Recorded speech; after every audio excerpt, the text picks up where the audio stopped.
Hello and welcome to the EV Café Takeaway, a podcast focused on the zero emission future that we all hope for. Every week I'm joined by a member of the EV Café to talk with wonderful guests. This week, even better, I have two members of the EV Café, one of which is the subject, and one, JC, is my fellow commentator. Welcome, JC. Hello, darling. And one thing is assured for today, that there will be plenty of hot air. Harsh, but very, very fair. So, each week we talk to innovators, pioneers and collaborators And in Sam our Clarke. industry. And yes, we You couldn't didn't say find that. anyone, so That's we got predictable. Sam. So predictable.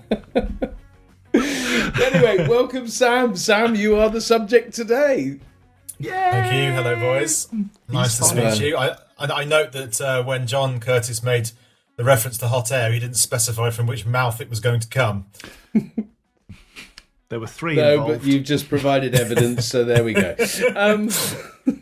So, Sam, look, your introduction is like a who's who of a toilet door. It's... I think it's a who's he. Oh, who's he? That's right, yes. No, but you are currently the Chief Vehicle Officer of GRIDSERVE, but this doesn't tell the story, of course. Starting out selling Christmas trees. We know, we need to know about all of that, and then travelling across the world to search out for scooters to sell, and then selling setting up and then selling... Electric scooters I hasten to add. Thank you. scooters, very important. Then setting up a business called Newt Cargo. It'd be great to get to the bottom of why it was called Newt. Not really sure about that, but there we go. But of course, also a winner of the Great British Entrepreneur of the Year, which is fantastic. So, welcome, Sam Clarke. You've got a puzzled look on your face. I've obviously got something wrong, which is nothing unusual. Oh, I was a merit winner of the Great British Entrepreneurs Awards, not of the entire thing. I just wanted to clear that up. But nevertheless, it's still a where is it? It's a trophy behind me. It's the one I do keep, which I'm very proud of. It's nice to be recognised as an entrepreneur, so that's cool. Absolutely. So, Sam, I mean, it sounds like this entrepreneur journey started very young. Talk us through the Christmas trees, the scooters. How did you get going on this journey? Well, actually, I haven't shared this story, but it's just occurred to me now that having just been playing golf for the last couple of days, that actually my entrepreneurial story starts a little bit earlier, because I used to live next to a golf course, and I used to go around during holiday time, etc., and pick up all the golf balls that I could find, and then sell them back to the golfers on a Friday afternoon, which I suppose that was the princely age of about 12, and I guess that's probably where it all started, was finding something to then sell and profit for, so I can buy some sweets or whatever. But yeah, no, the Christmas tree thing was where it all started for me in terms of entrepreneurialism in a proper way. So it was in a very, very short story. A friend of mine had a mate up in Yorkshire somewhere who owned a farm. His dad owned a farm, and then every year he sold 20 or 30 Christmas trees on the side of the road, which paid for Christmas dinner. It was their little, he had the space, he had the footfall of traffic. And that was, I just thought, well, that's a neat idea. It's not going to make anybody a millionaire, but ultimately it's using the assets you've got, repurposing them for a particular need, making a little bit of money, and then using it to good effect. And I lived in Twickenham in West London at the time, and was working as a corporate sales guy, early 20s, for England Rugby at Twickenham Stadium. And it occurred to me, based on the connections that I had there, and they've got huge car parks on the side of very busy roads going out of London that leads into the M3. So huge traffic footfall. And I thought about the idea, or we did as a friend of mine, and I thought about the idea of what they achieved up in the farm, selling a few tens of trees, and thought, well, maybe we could take that logic and scale it up in an area that, where there were thousands of cars every hour going down the road. And that's really where the idea came from. And ultimately, we negotiated a deal with England Rugby and said, look, you've got a car park there for all of Christmas, not being used. Can we borrow it? And we're going to sell Christmas trees. And if we make any money, and this was the hook, we said, if we're going to make any money, we'll give you some of the profit you can give to charity and say that you did it.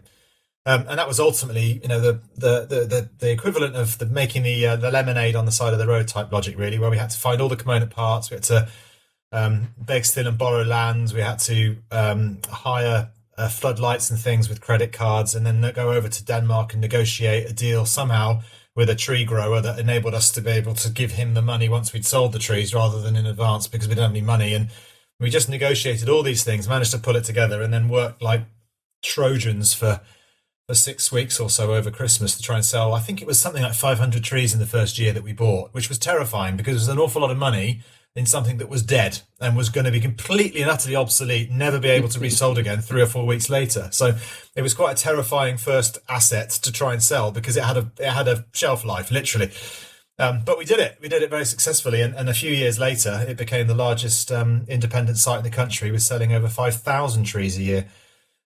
Which was fantastic. And I used to work for a few short years. I used to work for about 7 or 8 weeks a year, and then I would go around the world traveling and come back and do it again. Those 7 or 8 weeks, however, was 20 hours a day, physical, mental graft, proper graft with huge risk, every risk you can imagine in the wind and the rain of an English winter on the side of a road. So it was hard work, really, really hard work. But then I think I realized 2 things really. One is that I liked entrepreneurialism. It was fun, especially when you're good at it and successful at something. But also, you need an unimaginable and hard to articulate level of effort and brute force and ignorance to make anything work as an entrepreneur, because you have to go way beyond where you think you're capable of in order to achieve something sometimes. And that in its own right is quite a satisfying thing to be able to say you've done. And I've been able to do that more than once in my career so far. And I'm very proud of that because it's hard to articulate how hard it is sometimes to run your own business, because we're a privileged few that have the opportunities to do that. But that's how the trees became a thing. But I couldn't work 6 weeks a year forever. So China was where I spent a lot of my time looking for new business opportunities, and then that's where the electric scooter thing came along. But before we move on, Sam, because there's not many people, one at 12. I mean, I will say that I got my first job at 6. I was sweeping out the local sweet shop. And it's probably when I first stole something as well. Just nicking all the sweets. Anyway, so it's an unusual thing, isn't it? I think a lot of us as kids have a job, but we don't often transition like you've transitioned there. What is it about your upbringing, your childhood, that gave you that core tenacity to kind of move forward? What was it that drove you? Yeah, I mean, it's an interesting point you made actually about the transition, because I didn't really transition it, I guess, because my first job wasn't a job. My first money making exercise was opportunism on something that didn't exist, I suppose, which is, you go two roads. You get a job or you go work for yourself ultimately, don't you? And I guess that inherently somewhere in my DNA there was that sort of desire to make something from nothing, which I think was quite exciting. Picking up golf balls on the side of a golf course is not high risk, of course, but it's a mechanism by which to make money from nothing, and that's part of it. My dad ran his own marketing company pretty successfully. So there's an element of looking up to my dad and seeing what he achieved and going, well, I wouldn't mind doing a little bit of that. And as you can probably tell by my posh public school accent, and I went to a very nice school in the Cotswolds as well, and I'm very privileged to have been able to do that. And that one thing that drew out of me and I didn't know it was there in the depths of my soul when I was a young lad and rubbish at sport. But as I got older, I suddenly realized I actually had some talent. The competitive nature of a school like that, if they smell any kind of gumption in that regard, they'll find it and they'll draw it out. And I became incredibly competitive, perhaps overly competitive to an extent. So I think there's a few different attributes there, perhaps a bit of genetics or entrepreneurialism from seeing my dad, but also just inherently, and also coming from a very, I went to boarding school for most of my schooling, and I was very, very competitive, and I still am. I always have been, and not always a positive thing, but ultimately I think in the round it's a good thing. But it can also be quite a dangerous thing if it's taken too far. But I think they're probably the attributes that have made me who I am. So in that relationship with your dad, was that something that he actively passed on to you? Was it something that you just learned by osmosis? How was that relationship? Yeah, quite the opposite, in fact, Paul. My dad was in the RAF for many years, and then he left the forces, and then briefly worked, and then did a management buyout to the company, marketing company. So he did all of that, and then when it came to what are you going to do, Sam, when you grow up, I had the I don't know, Dad answer, which used to frustrate him. And he was a pilot as well, so he tried to see whether he could encourage me to become a pilot, but I wasn't interested. But the last thing he wanted me to do was go down the same road that he did, because I think he saw how hard it was and how risky it was and how much pain and effort that has to go into trying to do something on your own, and probably thought, you know what, maybe he didn't think I had the capabilities perhaps, but also I don't think he wanted to see me suffer in the way that he had, because there aren't many entrepreneurs out there that haven't suffered, right? I mean, you hear of all the good stories, but for every good story there's 100 horrible ones or disastrous ones. But yeah, so I think he if anything he encouraged me not to go down his route, and maybe that's through stubbornness or whatever. I ended up doing it anyway. But I just think that sometimes you are who you are, and this sort of, I'm not particularly academic, I'm not particularly clever. Well, I'm not clever, and you guys, this is noted. You guys know me well enough to know. It's a case of using what attributes you've got at your disposal, and hopefully, entrepreneurialism and being a good people person and getting on with people and establishing relationships and seeing opportunities are the sort of things which I think I've been reasonably good at. I was never going to be a doctor or a lawyer or an architect, because I just simply don't have the academic ability to be able to do those things, and I'd probably be bored stiff anyway. So yeah, I think there's all sorts of factors that determine who we are, right? And Sam, you're hugely intelligent. I just heard you self-deprecating, which is unusual. And I find that quite incredible. You're one of those very capable human beings who's just good at everything. We went recently and we did an activity evening. It was a bit of a team building thing, played a bit of golf, played some fairground games and so on. And the competitive nature of you is such that no matter what the task, you aim for number one, and 99 times out of 100, you appear to come number one. Were you good at school at everything and just one of those kids who's just excelled? No, not always. When I was younger, I was quite shy, and sporting abilities, I was at the bottom of every team. And by the end of my schooling, I was pretty much at the top of every team. And my academia never really improved. I was fairly average from most of the time. In fact, my housemaster at the time said to me, I was head boy of the younger school, but not of the senior one, which I was incredibly upset about, because I really thought I was going to be, the king dingling again. And then he pulled me. He pulled me into the office one day and said, "Sam, you're not going to get head boy, and you're not going to be head of house either. And the reason is you spend too much time playing rugby and chasing girls, and not enough on your academic studies. And if we give you something else to enjoy, you're just going to be more distracted." And he was completely right. So I've not always been the top of everything, and I've also had, like us all, had our fair share of the taste of failure, and that's a good thing. That's a positive thing. So even those silly games we play, John, you see that I threw 10 rings and I got 9 of them. What annoys me is I missed one. You missed one. Yeah. That's the bit that I take away, is I missed one, not that I got 9. And that's a psychological challenge that I'm never ever satisfied with anything, and that's actually a bit of a curse. Yeah, I was going to say, because some people see vulnerability as a strength, that being able to show that weaker side is a real strength, yet you seem not to have a weak side. You're good at seemingly everything you touch. Are you ever vulnerable? Yes, but certainly probably not front public facing. And it's very kind, John, of you to say those things, but I'm certainly not good at everything that I do. But I certainly try and put my best foot forward and try and articulate things in such a way that I appear to be doing okay, right? I mean, we've all got to try and put our best foot forward and highlight our successes, but that we've all got failures in there that we don't shout about, because why would you, right? So, but I think it's interesting because you say I'm being nice to you. That's not my instinct. My instinct is that you are somebody who could quite easily get right up my snout. And from the first time I met you, and I've told you this, and you've told me back the same thing, that I didn't get you at all. And this kind of bullish, hardworking, but unforgiving human being who's just gonna win at all costs and will be right was just going to be a thorn in my side because I'm always wrong and a bit daft.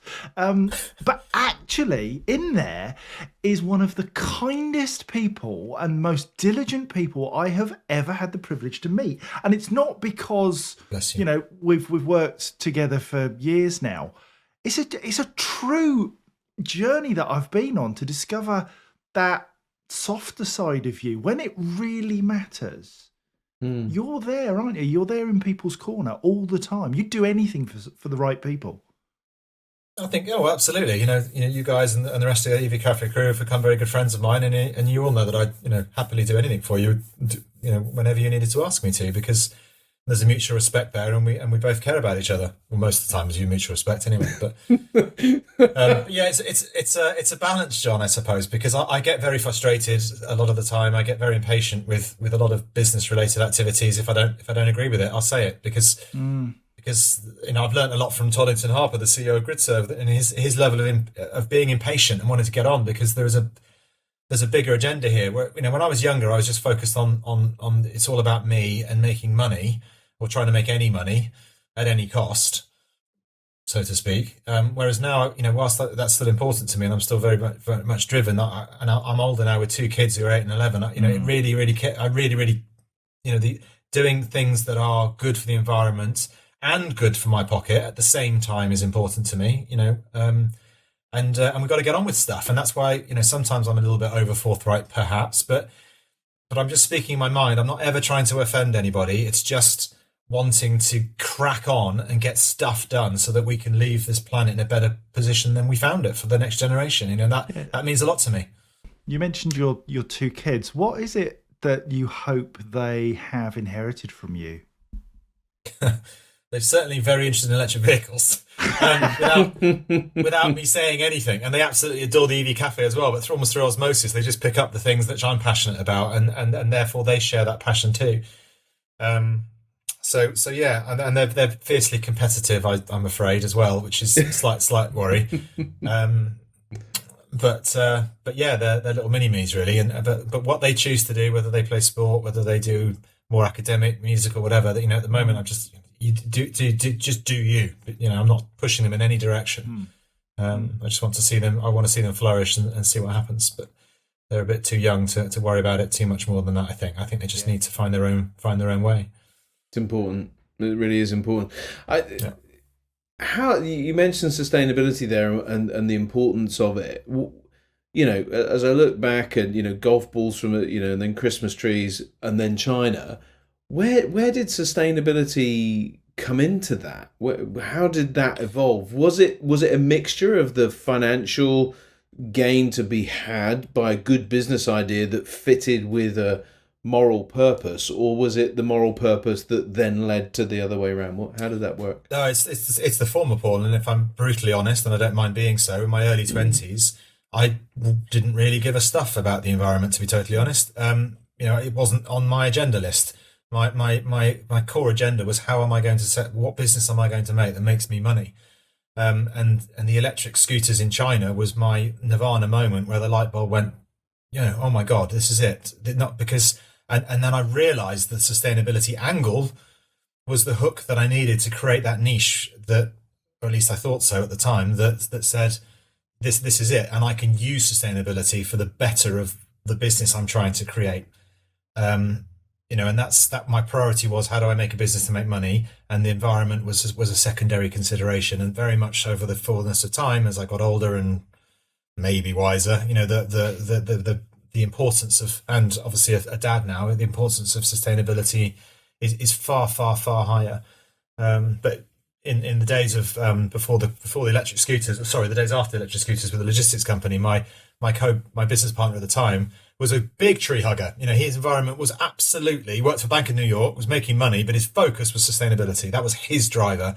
Mine was the other way around. So the two of us combined quite well in that regard. But I learned a lot from him over the years, and I'm certainly more in his camp now, because I just recognised the importance of what you, me, John, we're all doing is important, because it's going to make a difference, I hope, and it leaves a legacy which I'll be proud of when we're all pushing up the daisies. I hope my kids recognise that I may have had an effect, or however small, in actually making things better.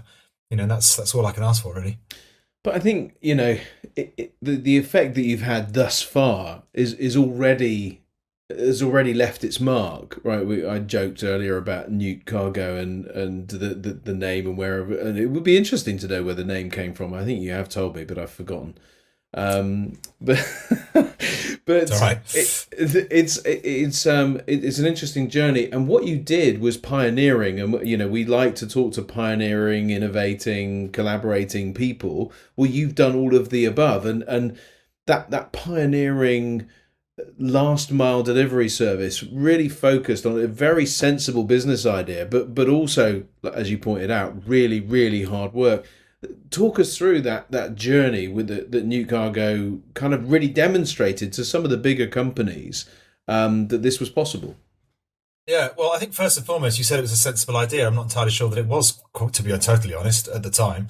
And it was born out of what I consider to be a failure, which was the electric scooters that didn't sell. I didn't sell thousands and thousands. Well, I sold a few thousand, but not the numbers I wanted to, because the market wasn't ready for it. And I was pioneering, but far too early to market. And even to this day, electric two wheels hasn't really taken off just yet. So, that 23 years later.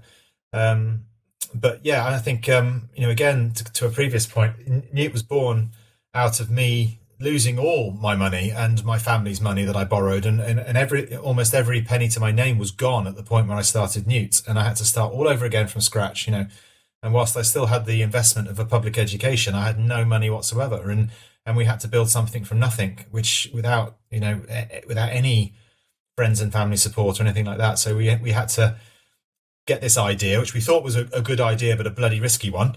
And persuade people we'd never met who were two angel investors to give us some money to get it started, and that's where the personable point comes across, and the fact that people buy people and or buy into people, and we had to work at that personable approach to try and get some reasonably high net worth individuals to take a punt on us, which they did, and they did well out of it, and good for them.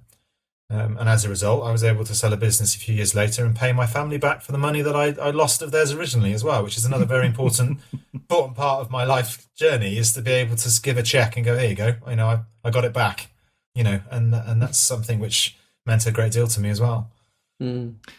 It's an interesting journey, Sam, that you've gone all these years in a truly entrepreneurial way and then landed with GRIDSERVE. And some might see what GRIDSERVE is today and say, it's pretty much corporate, what you're doing in there. Now, I've seen what you do behind the scenes and had a flavour of how GRIDSERVE works from a recent conference. But how does that sit with you, that you're now part of quite a successful corporate organisation? Yeah, I don't know whether I treat it as corporate just yet, but... yeah, I think the stars aligned on that one, John, because when I sold Newt, and I was trying to work out what to do next, I re-met Toddington Harper, the CEO, because the first time we'd met was when we both were starting out some 10, 15 years previous, and I was presenting at an event talking about the future of EV infrastructure, funnily enough, some 6 or 7 years ago, and he was in the audience, and he's a guy that I've known a long time, and we had a chat during the break, and he said what he'd done and the successes he'd had, and the fact that he was going to build this business called GRIDSERVE, and he was going all in. I remember his hands going like that, I'm going all in. And when an entrepreneur says that, and that he's been successful before, you're thinking, all right, he means it. Because certain people, does an expression like that, you think, all right, fine, they're off to play poker or something. But when someone like Toddington Harper does it, you think, yeah, he's putting his heart and soul into this, or he's going to.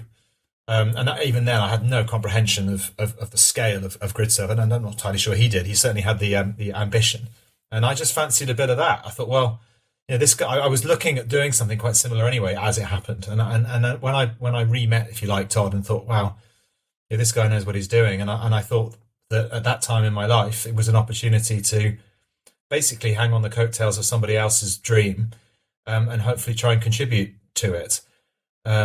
Both as a board advisor to begin with, and then as an employee. But it still feels like a startup to me. There were only a handful of people in the business when I started. When we're 250 now, but I'm very proud to be there. And whilst I may end up running a business on my own again at some point, not just now. This is such an important part of the EV journey, infrastructure, which everyone says it's all about the infrastructure. Of course they do. We've known that for half a decade or more. We've known what needs to happen to get to the point where we are today. And I don't just mean we as in GRIDSERVE, I mean as the wider industry.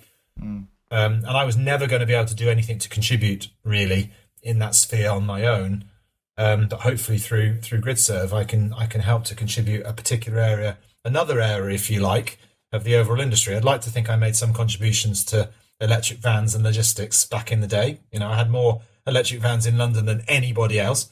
So that's something I'm proud of, which I could actually do.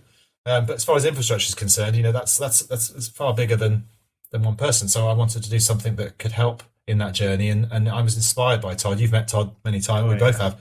He's a character, and he's inspirational and far smarter than I am. And I just wanted to, try and push that and move the needle and deliver sustainability. Also deliver sustainability, move the needle on climate change is a mantra for a reason. And it's not just a line. We are going to move the needle because there's so many people within that business who just won't see failure, doesn't see no, doesn't accept no. It's just not a yes yet. And that's the sort of mentality of many, many people within GRIDSERVE. And that's inspiring. So the fact that it's not mine, it's not my business, doesn't bother me at the jot, because there's a wider agenda here. And I'm only 42, so GRIDSERVE is going to be my home, I hope. Yeah. So much older. Yeah, thanks. Yeah, trying to grow the hair might help. So GRIDSERVE is my journey right now, and I'm utterly and totally committed to it. And I pour my heart and soul into it, and I will continue to do so, because it's an opportunity to make a difference. So whether it's mine or whether I'm just an employee matters not to me at this point. It's about making a difference and doing something, that's going to move that needle. And this seems to be a characteristic of you, of Sam Clarke, pouring your heart and soul into something, into, be it Christmas trees or GRIDSERVE, whatever it is. What's the price of that? That's a good question. Well, I'm divorced now, so there's one price.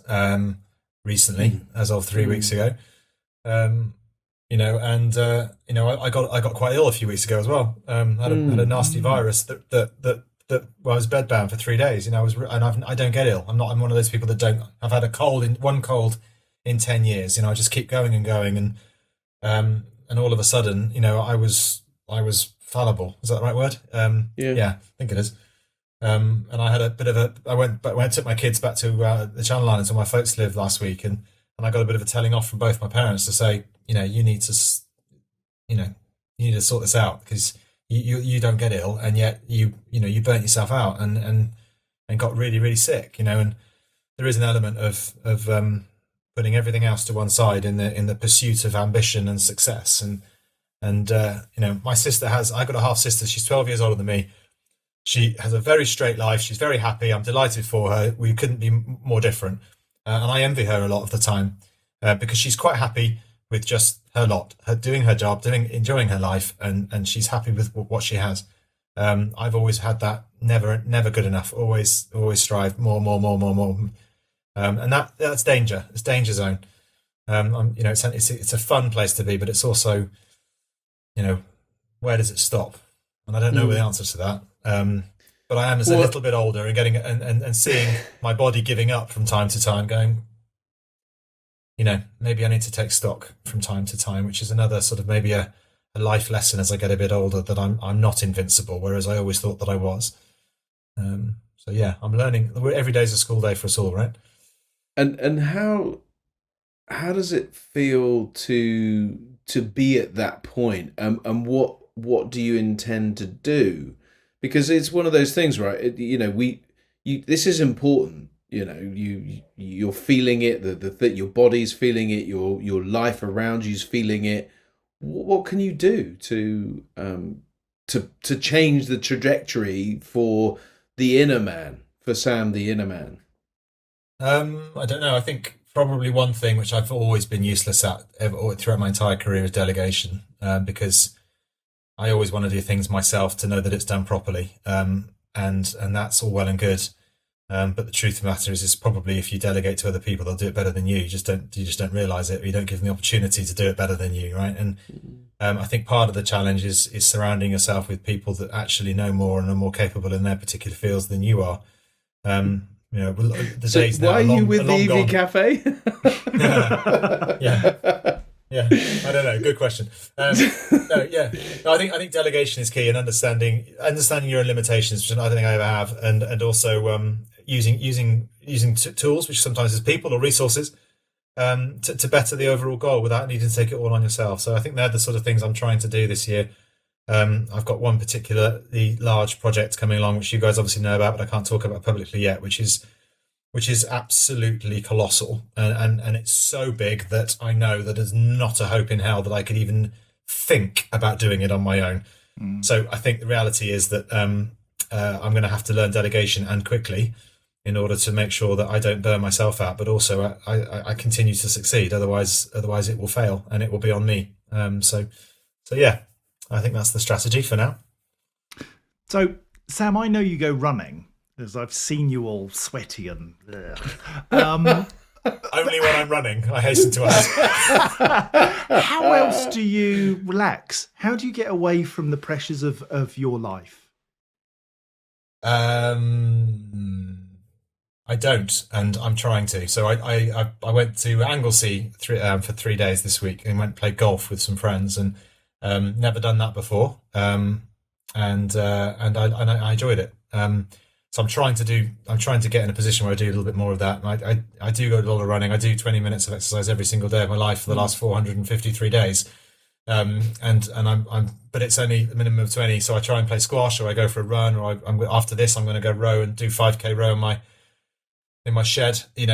So that's the sort of things that I do. But they're all little snippets rather than. I mean, the golf was actually getting away for once. Although I was writing emails between the driver and the sound wedge, forwarding things on as I was going along, which I had to stop myself at one point and went, "Just Sam, stop! This is silly." Well, that's why you kept ending up with the sound wedge in your hand. Yeah. But not a lot, John. Not enough. I don't think. I don't take much downtime. Things like the EV Café is something that we all hold very dear, but it's also like another job, isn't it? In many ways. Yeah.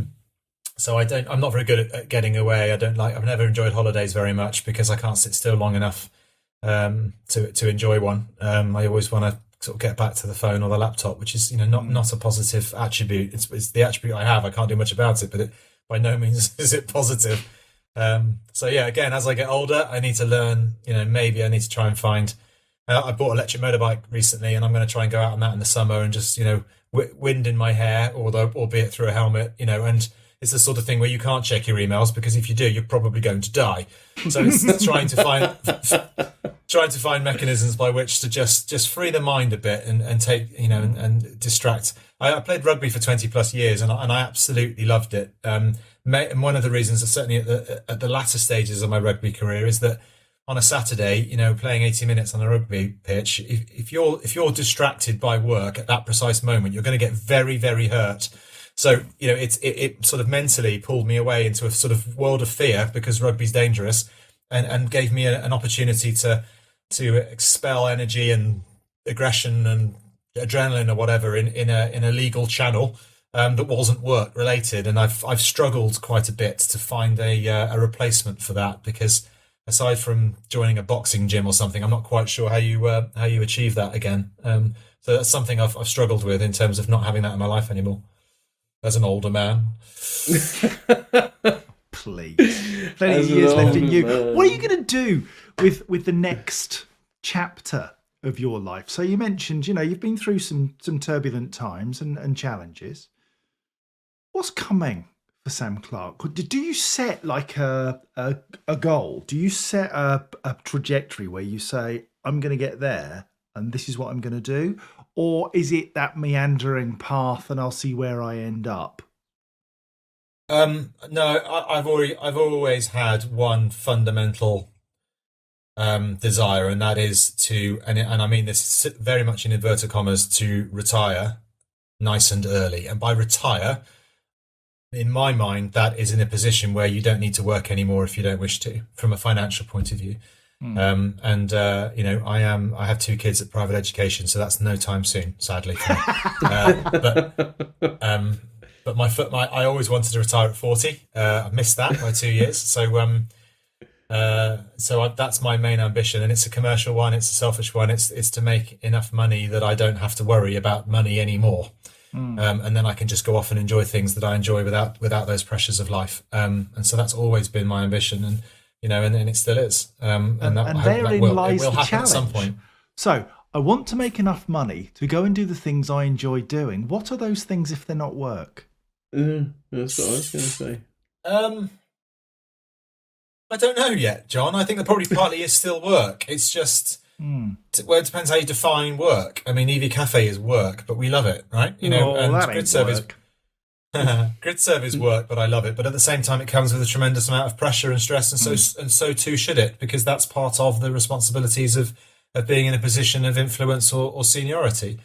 But yeah, I would love to be able to sit down and make a decision as to how to answer that question when I'm in a position to be able to do so. But I don't think I've really thought about it, and I probably won't until such time as I find myself in that position, which I will eventually.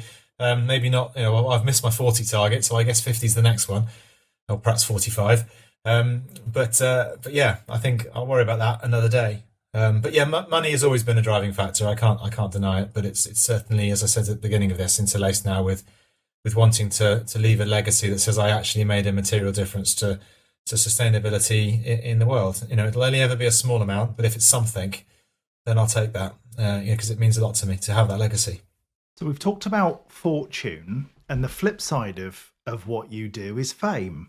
And, we're lucky enough to share some time with you. And, I don't know about Paul, but I'm sick to the back teeth of people coming and saying, oh, you're Sam Clarke, me. You are recognised quite a lot, aren't you, when you go out and do stuff? How does that feel? Come on now. I think we're all recognised when we go out and do stuff, but in particular with in EV industry related stuff, right? Yeah. But I actually really, really enjoy it, providing it's for a good cause, and I think it is.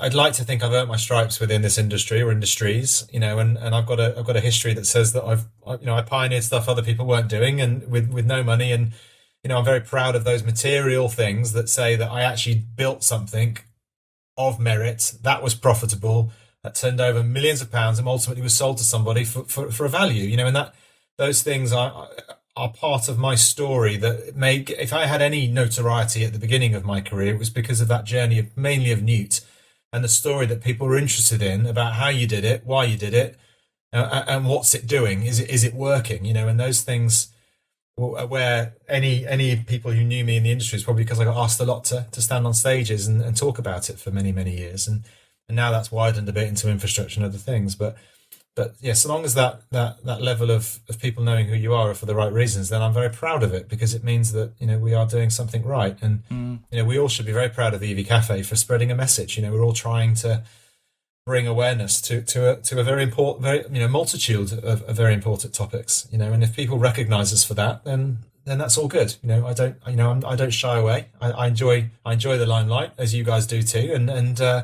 And we've got to use use all of that to our benefit, right? It's a great opportunity that we've, in many ways, we've done on our own bat and our own careers, but also as a collective through the EV Café, we're combining those efforts into something else, which is also bringing that level of attention to us all. And it's great, because I'm proud of it, because it's for the right reasons. So yeah, long may it continue. I enjoy it. Would you say that Newt is your proudest moment? As you look at your career and your life, the whole shooting match, would you look at it and say that's you're proudest of what you achieved within Newt, or is there more? It's quite hard to say one thing over another, Paul. I think I was very proud of my Christmas trees because it was a fundamental building block of who I am today. It was a very small thing, but it had all the attributes of entrepreneurialism in spades, including graft, serious, 20 hours a day, 5 or 6 weeks will almost break any human, right? I mean, it's hard. So that I'm particularly proud of because that was something from nothing again and physical and mental graft. I'm fairly proud actually of my Baroni days, which was the electric scooter company, which no one's ever heard of because it went to nowhere. And whilst that is a large failure, I get invited a lot to. I think 5 or 6 times now I've presented entrepreneurialism as a theme back to kids in doing economics at my kids' school. And I focus a lot of my time on the bit that is actually failure in my mind, which is the scooters, because I learned so much from that failure. And similarly, Newt was successful, but it had its dark days too, and I focus on those a lot when I'm talking or lecturing at these times as well, because I don't know whether being proud of your failures is quite the right line, but I'm certainly appreciative now at this stage of those failures, because without them you don't learn and you don't get better. So I'm as proud, I think, of my successes as I am of my failures, if that makes sense, because it all matters in equal measure. It's just people only ever really hear of the things you've done well. But I'm acutely aware of the many, many, many things that I didn't do well that cost me and others that are very close to me a tremendous amount of money, which I lost and then had to recover. Those things are equally I'm proud of, to be honest. And that little entrepreneurial, thing on over my shoulder there is only a small thing, but it's still quite nice to have those sort of wider recognition of entrepreneurialism generally, rather than for specific EV or environmental related topics. It's always nice, isn't things, it? Aren't you? It's always nice, isn't it? That, I mean, one of my proudest moments was getting an award at LeasePlan, right? Just for something that we built within that business, but it's something it's up there somewhere. But they are, it's nice personal recognition, and I can see why the merit at the Great British Entrepreneur Awards is something that stands out. Yeah, there's one other actually, Paul, you just reminded me of, which is another award, but it's not. But it wasn't really. Well, it was for me, but I was part of the Institute of Couriers for many years, and there was an awards every year, and Newt won something pretty much every year. But one year, rather than entering the company, I entered a courier, and he won.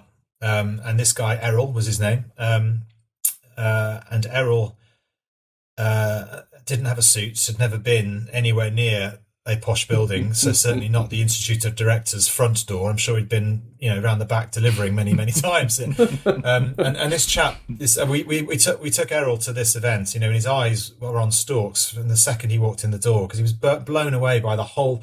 He'd never had the chance to do anything like that, and he didn't know he'd won either. And when that guy, when his name got read out in front of 300-400 people, having had a beautiful meal and all of the opulence of the Institute Directors, he was the look on his face I'll never forget, and he spent the next hour texting and emailing and sending pictures to every human being he knew with his big gold trophy, because it was just wonderful. And I'm privileged enough to go on many stages, but many awards, and I'm very grateful. I wouldn't dismiss any of them, but to see someone else go up because of something we've created for him to be able to get to that achievement was a tearjerker. It really was, because wow, brilliant. because it was somebody else. He was succeeding in life as a result of something that we created, which gave him the opportunity to succeed in. And that was pretty special too, actually. I've got to say, you just reminded me of that. It's lovely. I'm glad I said it out loud again, because I hadn't thought about that moment for many years. But it's a good one. That's something quite nice. We need to find Errol. Where's Errol? Find Errol, meet Errol, because. But Sam, it is wonderful, isn't it, that to create a platform on which others can succeed, and it's very comforting. and reassuring to hear that from you, because that competitive edge could people could be forgiven for seeing Sam Clarke and Sam Clarke only, because you're a large personality, you get a lot of recognition, a lot of stage time, and all of that kind of stuff. And John alluded to the point earlier, but I remember, so my little Sam Clarke moment, if I have one, is at the Green Fleet Awards, after I'd had what was probably the most life cringing moment of watching myself, the 7-minute video of the Green Fleet of the Rally of Scotland, the EV Rally of Scotland had gone on, and you just walked up and tapped me on the back and said, "Nice work, mate, well done," and you weren't even being sarcastic, and I was like, "Oh, well, maybe you were, and now you're going to admit it." No. But it was just one of those moments that you do notice, and you do, kind of give people a pat on the back and lift people up when you have that opportunity as well. It's a nice side to Sam Clarke that maybe not everybody sees. Yeah, well, thank you. And I think credit where it's due is something that everyone should, aspire to, right? Credit where it's due. You presented brilliantly on your video, and I wanted to tell you about the fact that you did a cracking job. But similarly, I don't want to, I think not giving credit where it's not due is something else I like to bring up quite a lot, because there's too much greenwash, and I'm not referring to you, Paul, on this point, obviously. You're the credit where it's due part, not this part. Good, but, right. Yeah, but there's too much. There's a lot of greenwash out there. There's a lot of innovation, which is isn't that wonderful? But it's not delivering. It's not actually creating what we want it to do. And so I like to highlight where credit perhaps isn't due sometimes too. And maybe that puts people's noses out of joint occasionally, because they might see me as this sort of Billy Big Balls who thinks he knows everything. And I don't mean to be that way. I'm just wanting to just highlight the fact that we've got to deliver things which are material, that actually we can put our hand on our heart and say, yes, that's actually making a difference. But isn't that how we move the needle? That's so important. Yes. And I think that's the bit that gets lost. It's easy for people to judge and say, oh yeah, Sam's just being difficult. Actually, what you're doing is you're raising the bar every time and saying, that's actually a load of old cobblers, and it's about delivery. It's about what you're doing. It's not about what you plan to do or what you might do. It's about what you've done. Exactly. Yeah. And what's the phrase I always use? It's you don't want to talk. Yeah, I know. I'll put my teeth in. It's the difference between talking about doing stuff and talking about it, right? And success, and win or fail, or win or succeed. It's understanding those life lessons and actually whether we've materially made a difference. And quite often on debates I have on LinkedIn with people, I always say at the end of them, look, I don't think that's working, but I'll be delighted if you prove me wrong. You show me the numbers that says, look, Sam, in 3 years, we've made it profitable, we've sold it, we've done this, we've delivered this or whatever. You can stick your opinion and shove it. I'll be like, I will gladly shove it because you've proven me wrong. And that's fine. And I have no issue with admitting I'm wrong. But I just want to see people deliver stuff and prove that they've delivered it, not talk about it. I think there's a distinguishing factor there for me. It's a great clarification, because I mean, you and I differ on which way round to go about this sometimes. But the principle is totally agreeable, that we actually cannot just settle for a nice idea that looks good on a poster somewhere. What we've got to do is accept that the nice idea is a nice idea, but then it needs to grow a pair and move forward. And we all talk about it, don't we? Arrival is a great case in point of this, where it was a great idea for 6 or 7 years and then didn't make it over the line. Certainly not yet in the UK, and maybe in America, but unlikely, in fairness. But so you've got a lot of evidence to say, it really needs. I mean, this was a $13.4 billion company for a week, and then it sort of plummeted in terms of value. But that's one of those cracking examples of a fantastic idea, and it really is. It's an amazing piece of engineering, and yet it's delivered precisely nothing at this point. And that's it's a very, very sad example of that materialism that I want to see out of businesses, right? But that's why we need to raise the bar, and that's why people need to accept the Sam Clarke that we've got. In that you will be a little bit spiky from time to time because you're calling something that is right to call, and it should steel us rather than make us curl up into a ball and hide away. Right? We should go. No, we want to get Sam Clarke to shove it. Nothing better. Yeah, bring it on. I'd love to be proven wrong all the time. I'd love it. But I think it's the inherent running businesses my whole life that just makes me have that sort of, well, is it really working? Is it like let's get away from the nice story, but is it actually working? Is it actually making any money? Because that's if I've answered to investors and shareholders my entire life. I've always had my own businesses, but I've even in that position I've had bosses really, because every month I've had to show them the P&L and show them the balance sheet, talk about what we're up to, and be tested every single month on how that isn't working, or why are we spending money here, why aren't we profitable there. I guess that's built in my psyche now. When I look at businesses that I've got nothing to do with, but I still like to push those little buttons as if I was an investor to go, well, is it working? Is it actually working? And like I said, happy to be proven wrong. Good. All I've got is really a statement rather than a question, Sam. And all I know is that you will help me to be a better me just by being who you are. And I'm pretty sure we haven't seen the best of you yet. Would I be right? Oh, there was a question there, John. There was a question. I kind of made that one up right at the end. I think I've still got some fuel in the tank. That's a terrible analogy, isn't it? I think. I'm not out of charge just yet. Let's call it that. And there's a good friend of mine who you guys know, and I won't mention his name, but who sold a company up in Scotland a few years ago very successfully, and then he's gone into another one. And I remember speaking to him over a beer a couple of years ago, and he said, "I've got at least one more in me." And I just I just looked at him and went, yeah, I think I have too. I just don't think the bug will leave me. So I think, I'm only 42, so I've, hopefully my best years are still ahead of me. So we'll see what happens, but time will tell. It leads me to think, who will be. What will we be saying about Sam Clarke in 50 years' time? 50 years' time? Well, probably John and I won't be saying anything at all, unless they've done something with cryogenics. But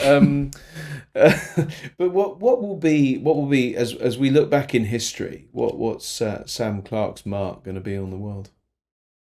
I don't know, Paul, but at least I don't know. At this point in time, I'd like to think I've made a difference to logistics in the UK in regards to the stuff I did, only in a small way. DPD dwarf what I achieved now, but I'd like to think I might have pushed them along a bit by proving the case when they said it's not viable. I was, well, actually it is. So that hopefully little things like that. And if I have any, I'm only a very small cog in the GRIDSERVE machine, but if I've been able to help accelerate the infrastructure in this country and put my name partly to it with everybody else that contributes to the wonderful business that is GRIDSERVE, then I wouldn't mind doing that in a few more places, until such time as I've felt like I've contributed, I've left a legacy, I suppose. Just really so that, my kids are proud of me and think, he did good, and that's probably the most important thing, I think. Yeah. Fantastic. Well, on that note, Sam, it's been a real pleasure talking to you. It always is, when we're wow. You say that. No, but it genuinely is fabulous to kind of unpick the man that is and see this journey, because as I say, we could be forgiven for thinking you're inhuman in the sense that your achievements and everything that you do and the drive that you have. But it's been nice to know that failures have come along the way that have led to this whole guy that we see today. And, you're paying the price in terms of living out this determination, this drive. But the future looks really positive in the sense that you're able to pivot and develop and grow into the next thing as well. So it's been a real pleasure, actually, chatting with you. Oh, thanks, guys. It's always He's a not pleasure bad, chatting is to he? you. But He's not He's all bad. right. He's all not right. bad. Yeah, I think So- we'll keep him. Should we keep him? Yeah, we'll keep him, and we'll thanks. We'll tell everybody that he's all right. Do you think? he's actually all right. Yeah. He's not as bad as he seems most of the time.